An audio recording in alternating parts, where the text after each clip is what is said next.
My father stood in front of more than 40 family members and raised his glass. The afternoon sun shined through the oak trees in our backyard. Ice rattled inside plastic cups. Kids laughed near the swing set. Everyone looked happy. Then my father smiled and said something that changed everything. "The house is going to Jason." For a second, I thought I had heard him wrong. But I hadn't. He was talking about our family house. The same house I had spent 5 years saving. The same house I refinanced. The same house I paid for every month. And now he was giving it to my brother. Then he looked at me and smiled. "Thank you for saving our house, Heather." That was it. No mention of the mortgage. No mention of the payments. No mention of the sacrifices. Just a simple thank you. Like I had brought dessert to a party. What my father didn't know was that the house couldn't legally go to anyone without my signature. And what happened later that day would change everything. My name is Heather Henderson. I'm 34 years old. I served 16 years in the United States Army. This is the story of how my family thanked me for saving their home by giving it away. And how my grandfather finally decided he had seen enough. For 3 years, I had been stationed at Fort Liberty in North Carolina. Every morning my alarm rang at 5 o'clock. By 5:15, I was already running. Dark roads. Cold air. Boots hitting gravel. It was the kind of routine that became part of you. I was a sergeant first class. Most people thought my military job sounded boring. I worked in financial management. I handled budgets. Tracked spending. Managed payroll. But I loved it. Numbers told the truth. People didn't always do that. I lived in a small one-bedroom apartment off base. It wasn't fancy. Everything had a place. The bed was always made. The kitchen was clean. The apartment was quiet. And I liked it that way. 3 nights a week, after work, I taught a free class for military families. I called it Steady Ground. I taught budgeting. Debt management. Saving money. How to avoid financial mistakes. Nobody paid me to do it. I simply hated watching people struggle when I knew how to help. That had always been my weakness. I couldn't watch someone drown if I knew how to swim. Every month, on the first day, I sent $400 to my parents. I told myself it was for the house. Deep down, maybe I hoped someone would notice. Maybe I hoped someone would appreciate it. Maybe I hoped for something I had been chasing my whole life. Recognition. My father, Michael Henderson, owned Henderson Hardware. He started it when I was 10. At first it was a tiny business inside a warehouse. But over the years it grew. The store became bigger. Then another location opened. My father was proud of it. Very proud. Sometimes I think he loved that business more than anything else. My mother handled the books. She talked about the store constantly. The store is our future. The store is our retirement. The store is everything. I heard those words so many times growing up that they became background noise. My younger brother Jason was different from me. Dad brought him into the business early. By 14, Jason was working the register. Dad taught him about suppliers. Inventory. Profits. Expansion. Everything. Meanwhile, when I asked if I could work there, Dad always found a reason to say no. Focus on school, Heather. Jason needs the experience. He always sounded kind. That was what made it harder. He never shouted. He never insulted me. He simply made room for Jason and left no room for me. One evening, after dinner, I stood outside the living room. I listened as Dad taught Jason about profit margins. Dad sounded proud. Jason sounded excited. And I stood there realizing nobody had ever asked what I wanted. Nobody except one person. My grandfather. Grandpa Walter lived in a small cabin near the house. Most people thought he was just an old retired army veteran. A quiet man who gardened and fixed fences. But he was the only person who ever really listened to me. One summer afternoon before my senior year of high school, I sat on his porch. I told him I was thinking about joining the army. I expected questions. Arguments. Warnings. Instead he asked one thing. What branch? Army, I said. He nodded. Good choice. That was it. No lecture. No pressure. No guilt. Just support. For the first time, I felt seen. 3 months later, I signed my enlistment papers. My mother cried. My father barely spoke. He acted like I was making a mistake. Jason shrugged. More room for me, he said. The morning I left for basic training, only one person stood in the driveway. Grandpa Walter. He handed me a piece of paper with his phone number. Then he looked me in the eye. Call me whenever you need somebody who will listen. For 16 years, I called him every Sunday. And every Sunday, he answered. The years passed. Basic training. Advanced training. Germany. Afghanistan. Promotions. Deployments. Long nights. Hard work. I earned everything one step at a time. Nothing was handed to me. While serving overseas, I studied during my free time. I earned professional certifications. I worked harder than most people knew. Eventually, I became Sergeant First Class. At the same time, I built steady ground. The program kept growing. More soldiers joined. More families needed help. And every month, no matter where I was, I sent money home. $400. Every single month. Whenever I visited Asheville, something felt wrong. The store looked weaker every year. Fewer customers. More problems. But Jason always had a newer truck. My parents always talked about him. About his plans. His future. His sacrifices. When dinner conversation started, they asked me one question. How's the army? I answered. Then the conversation returned to Jason. Every time. Then came the phone call. 2 o'clock in the morning. I woke up and saw Dad's name on my screen. Immediately I knew something was wrong. When I answered, I heard something I had never heard before. My father crying. We're going to lose the house, Heather. My stomach dropped. I sat on the edge of my bed. Tell me everything. He did. The business had suffered badly. He had taken loans. Missed payments. The bank was preparing foreclosure proceedings. The house was in danger. Over the next 3 days, I worked nonstop. I reviewed numbers. Called lenders. Studied options. Eventually I found a solution. A VA refinance loan. The payments would become affordable.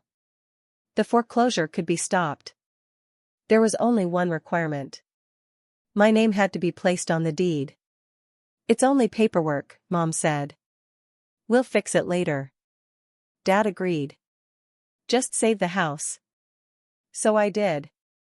I refinanced everything. I took responsibility. The mortgage entered my name. The payments came from my account. Every month. Without fail. $1,240. Month after month. Year after year. I cut spending. Skipped extras. Adjusted my budget. Not because I wanted power. Not because I wanted ownership. Because my family needed help. And I knew how to help. Then something strange happened. Nobody mentioned the deed again. Not once. 5 years passed. I handled everything. Mortgage payments. Insurance. Property taxes. Repairs. Contractors. Roof work. Plumbing. Painting. Landscaping. All of it. From 4 hours away. Meanwhile, Jason lived there. Rent-free. Every Christmas my mother handed me a list. Something broken. Something leaking. Something needing repair. I fixed everything. Every single time. I never complained. But eventually I started asking myself a question. Why? Why was I carrying all of this? The answer was painful. Because if I stopped, everything would collapse. And because nobody else seemed willing to do it. Then one night I discovered something alarming. A business filing connected to Henderson Hardware. I opened the records. My stomach tightened. Jason had taken a merchant cash advance. $180,000. The interest was terrible. Dangerously terrible. I called my father immediately. Dad, this loan could destroy the business. His voice became cold. Jason knows what he's doing. I tried again. This isn't sustainable. Stop being jealous, he said. The word hit harder than I expected. Jealous. After everything. Mom joined the call. Honey, Derek is under pressure. Leave him alone. Leave him alone. That was their answer. I called Derek. He ignored me. Later he sent a text. Mind your own business. I stared at the message for a long time. Then I saved it. Because numbers mattered. Facts mattered. And someday, I had a feeling they would matter a lot. I just didn't know how soon that day was coming. A few weeks later my mother called. The family reunion is coming. I almost said no. Then Grandpa called.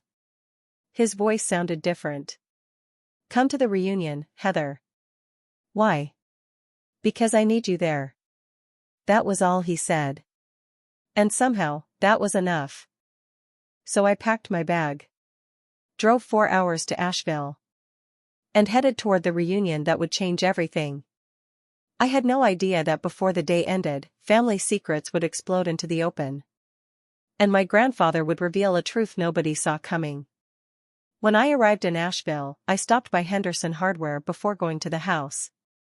The parking lot was nearly empty. Only a few cars sat outside.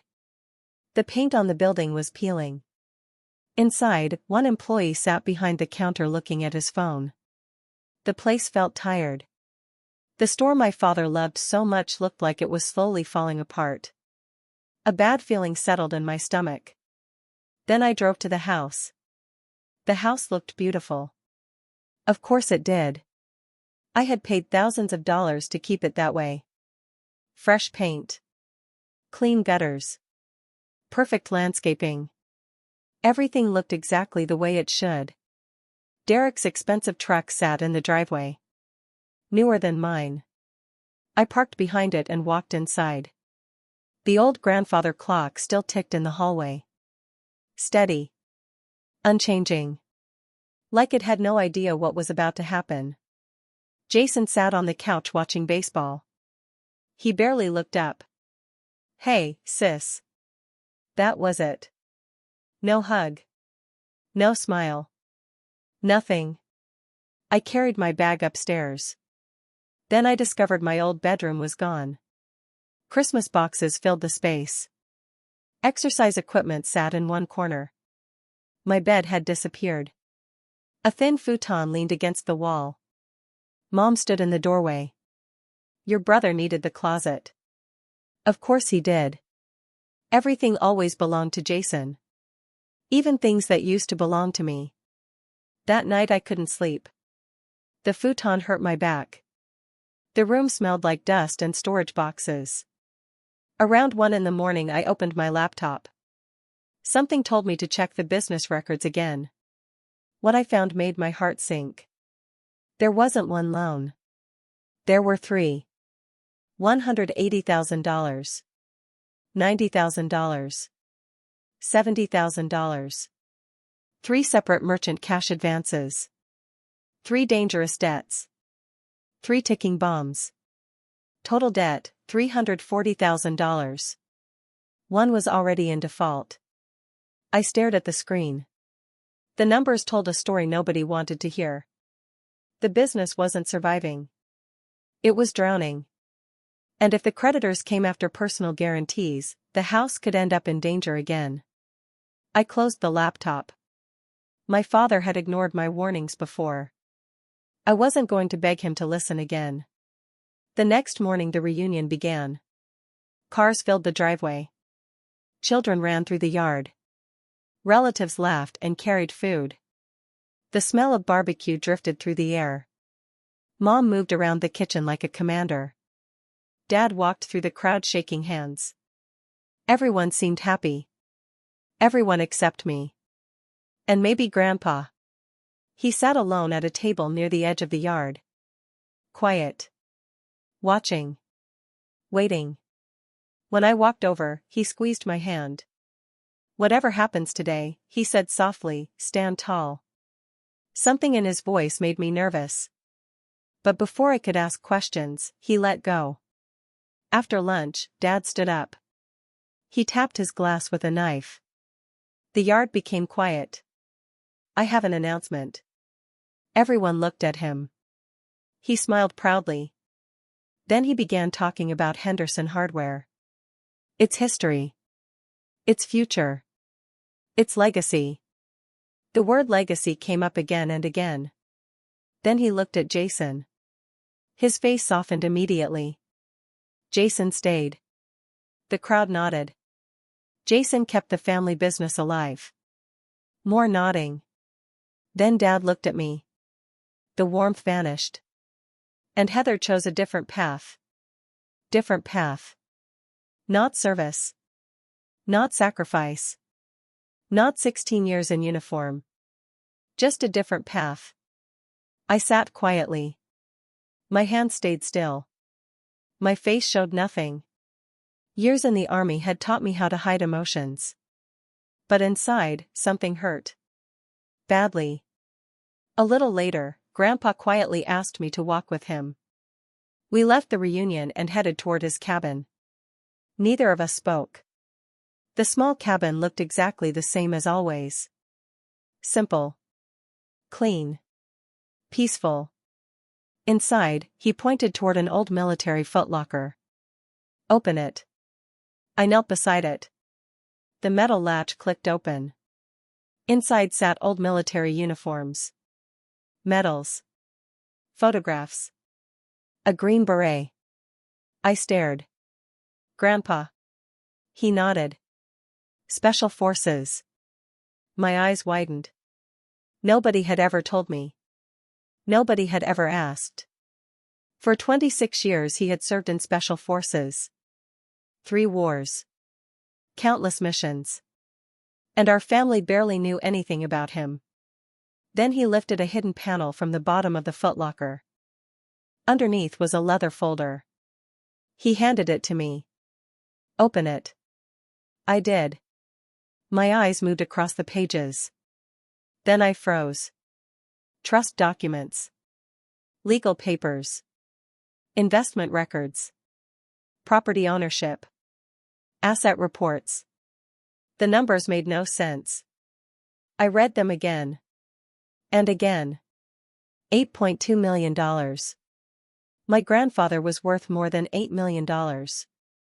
I couldn't breathe. "Grandpa." He raised a hand. "Listen." So I listened. For the next several minutes, he explained everything. The rental properties. The investments. The trust. 30 years of careful planning. 30 years of quiet success. Then he looked directly into my eyes. "I didn't choose you because you're family." I swallowed hard. "I chose you because you earned it."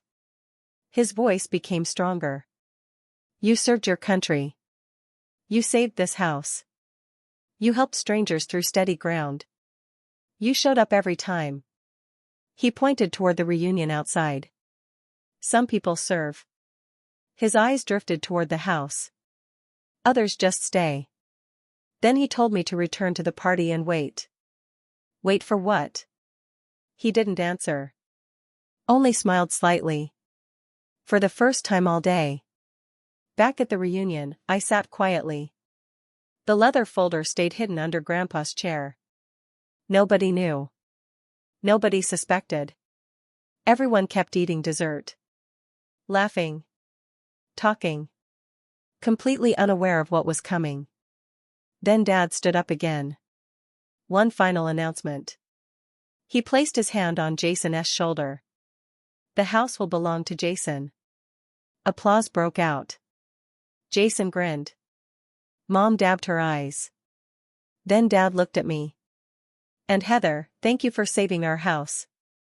That sentence hit harder than before. Thank you for saving it. As if my role had ended. As if my years of sacrifice were nothing more than a favor. I sat there quietly. Listening. Watching. Thinking. Then I stood. The entire yard became still. People thought I was leaving. Instead, I walked into the kitchen. Filled a glass of water. Took a breath. And returned. This time I didn't sit down. I stood beside the table. Everyone looked at me. Then I spoke. My father just gave away my house. The words instantly silenced the crowd. Dad frowned. Heather. I ignored him. When the house faced foreclosure in 2021, I refinanced it using my VA loan. Confused faces appeared around the yard. My name is on the deed. More confusion. My name is on the mortgage. Now people looked shocked. I have paid every mortgage payment for 5 years. Nobody spoke. I continued. Property taxes. Insurance. Repairs. Contractors. The roof. The water heater. The landscaping. I paid for all of it. Dad's face turned pale. Mom stood halfway from her chair. Honey, that's just paperwork. A deed isn't paperwork, Mom. The yard filled with nervous whispers. Jason looked uncomfortable. Very uncomfortable. Then I revealed the next truth. The business currently carries $340,000 in merchant cash advance debt. Dad turned toward Jason. What? Jason looked down. His face collapsed. The truth was finally catching him. One loan. Then another. Then another. $340,000. All because he had desperately tried to save the business. Dad stared at him. Speechless. Jason's voice cracked. I didn't know what else to do. For a moment, I almost felt sorry for him. Not because of the debt. Because I suddenly understood something. Jason wasn't trying to save the store. He was trying to earn Dad's approval. The same approval I had spent my life chasing. The difference was that I eventually stopped chasing. Jason never did. The argument grew louder. Dad accused me of ruining the reunion. Mom accused me of embarrassing the family. I stayed calm. I simply told the truth. No yelling. No insults. Just facts. Facts nobody could deny. Then Uncle Tom checked the public records on his phone. A few moments later he looked up. She's right. The entire yard fell silent. Dad looked trapped. Mom looked lost. Jason looked broken. And then Grandpa stood. Everyone turned. Even the children stopped playing. Grandpa slowly removed his veteran cap. His posture straightened. Suddenly he didn't look like an old gardener. He looked like a commander. A leader. A man used to being obeyed. You had your turn, Michael, he said. Now it's mine. Dad sat down immediately. Nobody argued. Nobody dared. Grandpa looked around the yard. Then he began telling the truth. About his military career. About special forces. About Vietnam. About his medals. About the years nobody bothered asking about. People stared in shock. Then he revealed the investments. The properties. The trust. The $8.2 million. Gasps spread through the crowd. My mother looked ready to faint. My father couldn't even speak. Then Grandpa opened the leather folder. The trustee of this trust is Heather Henderson. Every eye turned toward me. The entire trust is under her authority. Silence. Absolute silence. Dad jumped to his feet. This is insane.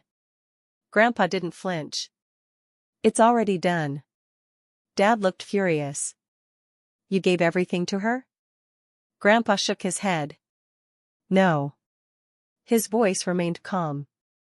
I gave responsibility to the only person who earned it. Then he looked directly at Dad. You spent years overlooking your daughter. You turned her sacrifices into footnotes. You rewarded staying instead of serving. Every word hit like a hammer. Nobody interrupted. Nobody could. Then Grandpa looked at Jason. His expression softened slightly. You're not a bad man. Jason slowly raised his head. You're a man trying to become someone your father wanted.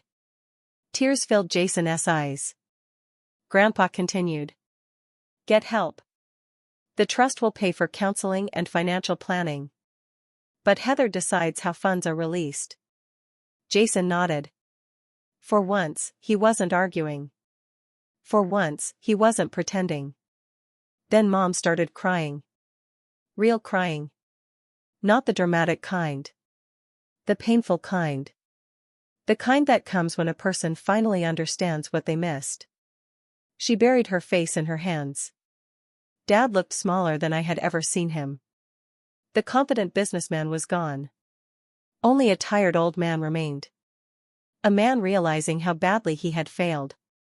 Finally, I stood one last time. I looked around the yard. At the family. At my parents. At my brother. At my grandfather. Then I spoke. I never wanted the house. Everyone listened. I never wanted the money. Still silence. I wanted to be seen. My voice trembled slightly. Not from fear. From truth. I wanted someone to notice. I wanted someone to understand. I wanted someone to see that I showed up every time. I looked at Grandpa. He saw me. Then I looked at Dad. I hope someday you will too. Nobody spoke. Not a single word. Because there was nothing left to say. The truth had finally been spoken. 3 months later, things looked different. Jason entered a debt restructuring program. He worked hard. Really hard. For the first time in years, the business started improving. Slowly. But it improved. Dad began texting me every week. The messages were short. Awkward. Careful. But they came. Mom called every month. Sometimes she cried. Sometimes we talked about tomatoes. Sometimes we talked about nothing. We were rebuilding. Slowly. One brick at a time. Grandpa remained healthy. Still gardening. Still fixing fences.